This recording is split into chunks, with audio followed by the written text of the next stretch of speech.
ఇంకా గొప్ప గొప్ప యూనివర్సిటీస్ వస్తున్నాయి. విదేశాలలోంచి విద్యార్థులు వచ్చి భారతదేశంలో చదువుకునేందుకు ప్రయత్నం చేస్తుంటే రేవంత్ రెడ్డి లాంటి వాళ్ళు పోయి అమెరికాలో చదువుకునేందుకు ప్రయత్నం చేస్తా ఉన్నారు. నేను దాన్ని తప్పు పడతలేను. విదేశాలకు వెళ్ళి యూనివర్సిటీలు వచ్చిందంటే ముఖ్యమంత్రి పోతేనే యూనివర్సిటీలు వస్తాయా? విదేశాల యూనివర్సిటీలు వాళ్ళకి యూనివర్సిటీ భారతదేశంలో పెట్టాలని ఉంటే, హైదరాబాద్లో పెట్టాలంటే వాళ్ళంతా వాళ్ళే వచ్చి పెడతారు కదా. బీజేపీ రేవంత్ రెడ్డిని చూసి భయపడుతుంది. ఆల్మోస్ట్ రేవంత్ రెడ్డి ఇటు దక్షిణ భారతదేశంలోనే కాదు, ఉత్తర భారతదేశంలో కూడా ఒక ఐకాన్గా, ఒక హీరోగా మారింది. రేవంత్ రెడ్డిని ఇంటర్నేషనల్ ఛానల్ అనేక సార్లు ఇంటర్వ్యూ చేసినప్పుడు అనేక సార్లు మోడీ ప్రభుత్వం నడ్డి విడిచే కార్యక్రమాల్లో అద్భుతంగా మోడీ బీసీ కాదు, ఒరిజినల్ బీసీ కాదు, మోదీ కన్వర్టెడ్ బీసీ అంటూ బీజేపీ అనేది దేశానికి పెద్ద ఎత్తున ప్రమాదకరమైందంటూ అనేక సార్లు చెవులు విండినటువంటి పరిస్థితి రేవంత్ రెడ్డి గారు చేశారు. అదొక్కటే కాదు, ఇవాళ బీజేపీ తెలంగాణలో అడుగు పెడదాం అనుకుంటే రేవంత్ రెడ్డి ఒక కొరకరాని కొయ్యగా మారిండు. రేవంత్ రెడ్డి తన కుటుంబాన్ని అదుపులో పెట్టడమే కాదు, రాష్ట్రాన్ని హద్దులో పెట్టి ఆర్థిక క్రమశిక్షణలో భారతదేశంలో టాప్ ఉన్నటువంటి రేవంత్ రెడ్డి రాష్ట్రాన్ని ఒంటి చేత్తోని ముందుకు తీసుకుపోతా ఉన్నాడు. అదొక్కటే కాదు, విద్యా సంస్థలను ఇలా ఆయన ఫైనాన్స్ మినిస్టర్ తీసుకోలేదు, ఐటీ మినిస్టర్ తీసుకోలేదు, రెవెన్యూ తీసుకోలేదు.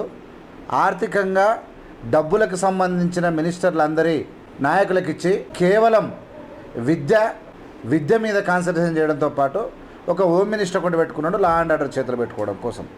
Of course what ever it may be, Revanth Reddy style అనేది, రేవంత్ రెడ్డి హార్డ్ వర్క్ అనేది అది మామూలుది కాదు, అది చిల్లరగాలకు అర్థమయ్యేది కూడా కాదు. చాలామంది ఇంకెవడో రేవంత్ రెడ్డి మీద కామెంట్లు చేసేవాళ్ళంతా ఒక నిజంగా రేవంత్ రెడ్డి తెలంగాణలో ఉండడం, రేవంత్ రెడ్డి లాంటి hard working, powerful, courageous and మాటలు అనడం, నిప్పు లాంటి మాటలు, వెన్న లాంటి మనిషి ఉన్నటువంటి ఒక అద్భుతమైన లీడర్ తెలంగాణకు దొరకడం తెలంగాణ ప్రజల అదృష్టం, ఇందులో డౌటే లేదు. అయితే ముఖ్యంగా నేను ఏం మాట్లాడాలనుకుంటున్నా అంటే, బీజేపీ రేవంత్ రెడ్డిని చూసి భయపడదు.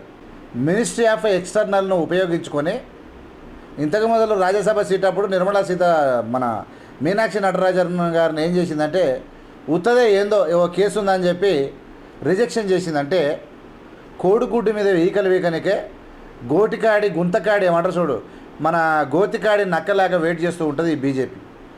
రేవంత్ రెడ్డి యొక్క ప్రోగ్రాము ఎప్పుడో ముందే ఫిక్స్ అయ్యింది, అమెరికాకు పోతా ఉన్నాడు. నరేంద్ర మోడీ ఆల్రెడీ దేశాన్ని లూటి చేసిండు. ఆదాని అంబానీలో పెట్టి సంస్థలు మొత్తం ఏం లేవు ఈ దేశం లోపల. దొంగలకు చిల్లరగాలకు ఎప్పుడో గట్టబెట్టిండు. ఈ దేశంలో ఏం మిగిలి లేదు. కానీ రేవంత్ రెడ్డి పోతున్నది విద్యా సంస్థలతోని ఒప్పందాలు, ఎంఓయూలు చేసుకోవడానికి.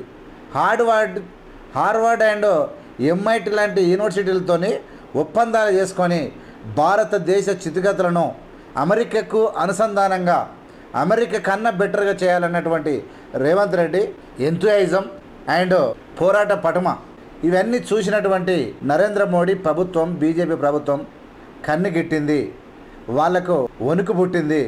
రేవంత్ రెడ్డిని క్యాన్సిల్ చేసి, ప్రోగ్రామ్ని క్యాన్సిల్ చేసి ఇన్సల్ట్ చేయాలనుకున్నది. No problem, nothing will happen. కాంగ్రెస్గా రేవంత్ రెడ్డి గారు ఒక దెబ్బ కొడితే దాన్ని ఎట్లా తిప్పి కొట్టాలో తెలిసినటువంటి నాయకుడు కాబట్టి నరేంద్ర మోడీకి భవిష్యత్తులో రేవంత్ రెడ్డి రూపం లోపల దేశంలో చుక్కలు కనబడతాయన్న సంగతి మర్చిపోవద్దని కూడా మేము తెలియజేస్తా ఉన్నాం.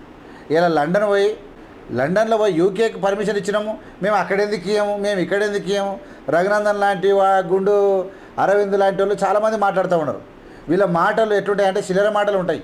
ఇక్కడే ఏదో మ్యారేజ్ ఉన్నది కాబట్టి సందర్భాన్ని పురస్కరించుకొని అక్కడ ఓనిచ్చారు. లేకుంటే అక్కడ కూడా ఆక్స్ఫర్డ్ అండ్ కేంబ్రిడ్జ్ లాంటి యూనివర్సిటీలు కూడా విజిట్ చేసేటువంటి అవకాశాన్ని చూసి ఆ అవకాశాన్ని కూడా మ్యారేజ్కి పోయిండు. మ్యారేజ్ తర్వాత అక్కడ ఉన్నటువంటి విద్యా వ్యవస్థ ఎలా ఉన్నది, నేనేం చేయాలి, what I want to do, innovation, అక్కడ చేసినటువంటి టెక్నాలజీ ఎలా ఉంది, విద్యా వ్యవస్థ ఎలా ఉందని తెలుసుకోనికి పోయాడు. ఖచ్చితంగా యూఎస్ఏ తీసుకున్నటువంటి ఒప్పందాలు ఏవైతే ఉన్నాయో యూఎస్ఏతో ఒప్పందాలకు నరేంద్ర మోడీ భయపడ్డది, భారత ప్రభుత్వం భయపడ్డది. Revanth Reddy is going to change our government అనేటువంటి భయం వాళ్ళకి ఏర్పడ్డది. వాళ్ళ దాంట్లో ఎవరు లేడు, అంతా తుపాసిగాలే. అంతా లాస్ట్కి వీళ్ళు ఎవరి పేరు చెప్పుకుంటారు తెలుసా, యోగి ఆదిత్యనాథ్ పేరు చెప్పుకుంటారు. వీళ్ళ చదువు, వీళ్ళ సంస్కారము. వీళ్ళు రేవంత్ రెడ్డి గారి యొక్క ప్రోగ్రాము రద్దు చేసిరు. ఏమవుతుంది, మీ చేతులు ఉంది కాబట్టి మీరు రద్దు చేసిరు. ఇది పోలీసు వాళ్ళు ఆపినట్టు ఆపారు. దానివల్ల తెలంగాణ అభివృద్ధిని కానీ, తెలంగాణ రేవంత్ రెడ్డి యొక్క ఏమంటారు స్పిరిట్ని కానీ మీరు ఆపలేరు అనేది రాష్ట్ర ప్రజలందరికీ తెలుసు. 100% ఎంత ఘోరం అంటే ఆయనకు ఉన్నటువంటి ఇంట్రెస్ట్. ఎందుకు పోతున్నాడు అమెరికా, అమెరికా ఎందుకు పోతున్నాడు అనేది కనీసం ఆలోచించరా? To sign on MOUs for the education development in our country, it means in Telangana. అలాంటి హార్డ్వర్డ్ లాంటి MIT లాంటి యూనివర్సిటీతోనే MOUలు చేసుకొని, ఒప్పందాలు చేసుకొని, ఎడ్యుకేషన్ షేరింగ్ చేసుకొని, డెవలప్మెంట్ చేసుకొని రాష్ట్రాన్ని తీసుకొచ్చి ఫ్యూచర్ సిటీలో కానీ, హైదరాబాద్లో కానీ, తెలంగాణ రాష్ట్రంలో విస్తరించి మన విద్యార్థులను ప్రపంచ దేశాలకు రేవంత్ రెడ్డి గారి యొక్క ఆలోచన సేమ్ ఇంతవరకు మద్రాసు గవర్నర్గా పనిచేసిన రాజాజీ రాజగోపాలాచారి, ఆయన ఏదైతే ఏ విధమైన నాలెడ్జ్ ఉందో ఆయన ఎడ్యుకేషన్ మీద కాన్సన్ట్రేషన్ చేయమన్నాడు. యువతను ఆకాశాన్ని నిచ్చలేయమన్నాడు. ప్రపంచ దేశాలకు పాఠాలు చెప్పే యువకులను తయారు చేయమన్నాడు.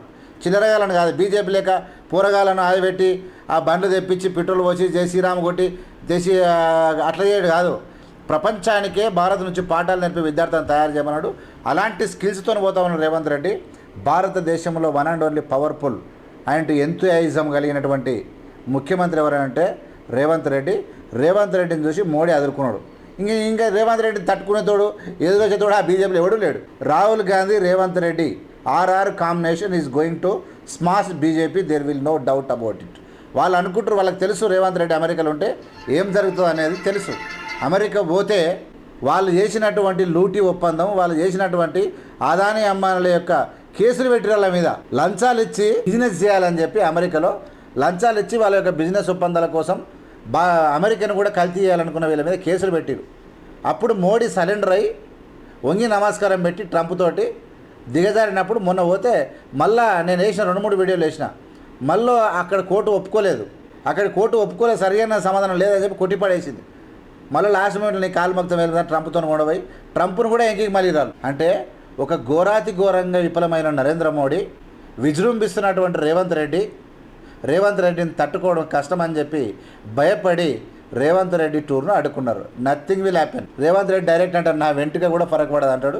ఖచ్చితంగా Revanth Reddy Rahul Gandhi combination is going to create a history in the world, not in this country. చూడండి మీరు, ఈ శిలర మాటలు మాట్లాడుతూ తుపాకి రామని మాట్లాడుతూ తెలంగాణ ధర్మగుండరు బీజేపీలో వాళ్ళ నుంచి కాదు. రేవంత్ వాళ్ళు మాట్లాడతారు, ఈయన పనిచేస్తాడు, అంతే తేడా. కాబట్టి ఖచ్చితంగా రేవంత్ రెడ్డి టూర్ను అడ్డుకొని శునకానందం పొందే వాళ్లకు భవిష్యత్తులో నరకమే కనబడుతుంది. లోపల నరకం చూడాల్సిన అవసరం చూస్తారని చెప్పి తెలియజేసుకుంటూ, నరేంద్ర మోడీ డర్గే, బీజేపీ హర్గే, Revanth Reddy is going to create a history and దేశంలో ఒక గుర్తింపు పొందిన పవర్ఫుల్ ముఖ్యమంత్రిగా రేవంత్ రెడ్డి ఉండడం తెలంగాణ ప్రజలకు గర్వకారణం. Thank you so much. జై హింద్, జై భీమ్, జై భారత్. చూస్తూనే ఉండండి AVM మీడియా.